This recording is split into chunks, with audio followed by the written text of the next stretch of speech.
অবসরে চলে গেলেন নেইমার জুনিয়র। চোখের জলে কান্না করতে করতে বিদায় নিলেন নেইমি। বিশ্বকাপ থেকে বিদায় নেইমার, বিদায় মেসির প্রিয় বন্ধু ব্রাজিলের সর্বকালের সর্বোচ্চ গোলদাতার। পুরো বিশ্বকাপে খেলেছেন মাত্র 38 মিনিট, গোল করেছেন একটি। আনচেলত্তি নিজে বলেছেন পূর্ণ ফিট, তবুও খেলার অর্ধেক সময়ও দেওয়া হয়নি তাকে। আফসোস, হতাশা আর কান্না ভেজা চোখেই তাই বিশ্বকাপ থেকেই বিদায় নেইমারের। বিদায় দিয়েছেন ব্রাজিলের জার্সিটাকেই। আরও থাকছে প্রতিবেদনে। আন্তর্জাতিক ফুটবলকে বিদায় বললেন নেইমার জুনিয়র। আগেই জানিয়েছেন এটি নেইমারের শেষ বিশ্বকাপ, আর সেই বিশ্বকাপ রাঙানোর সুযোগই তাকে দিলেন না ডন কার্লো আনচেলত্তি। পুরো বিশ্বকাপে তাকে সুযোগ দিয়েছেন মাত্র 38 মিনিট। শুরুর ম্যাচে ফুল ফিট না থাকলেও পরে পূর্ণ ফিট হন তিনি, কিন্তু তাতে লাভ হয়নি। কার্লোর ব্যক্তিগত ইগোর কারণে তাকে নামানো হয়নি মাঠে। নিজের সাবেক ক্লাব শিষ্যদের অতিরিক্ত প্রাধান্য দিয়ে নেইমারকে সাইড বেঞ্চেই রেখেছেন বেশি সময়। অথচ এই নেইমার ব্রাজিলের বিশ্বকাপে ভূমিকা রাখার জন্য কী বা না করেছেন।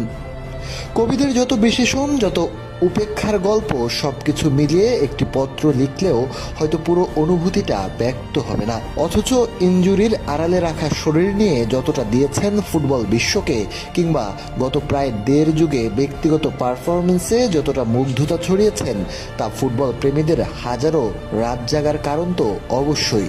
কারো কারো জন্য তো ফুটবলটা দেখার কারণই তিনি।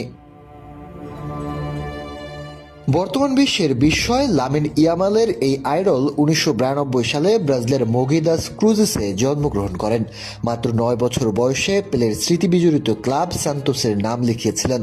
2013 মৌসুমে সান্তোসের সঙ্গে গাঁটছড়া ছিন্ন করে যোগ দিয়েছেন স্বপ্নের ক্লাব বার্সেলোনায়।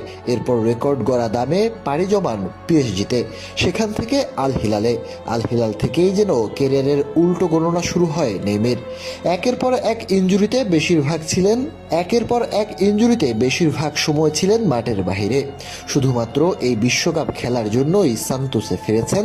নিজের উপর অমানবিক অত্যাচার চালান দ্রুত রিকভার করতে, ছেড়ে দেন সকল বাজে অভ্যাসও, তবে তাতে লাভ হয়নি কিছুই। সেই তো চোখের জলেই সময়ের আগেই সুযোগের অভাবেই বিদায় নিতে হচ্ছে তাকে। তবে গোটা ফুটবল বিশ্ব জানে, একটি ক্লাবের কোচ হিসাবে খ্যাতি পাওয়া কোনো কোচের যোগ্যতা নেই নেইমারের যোগ্যতা মাপার।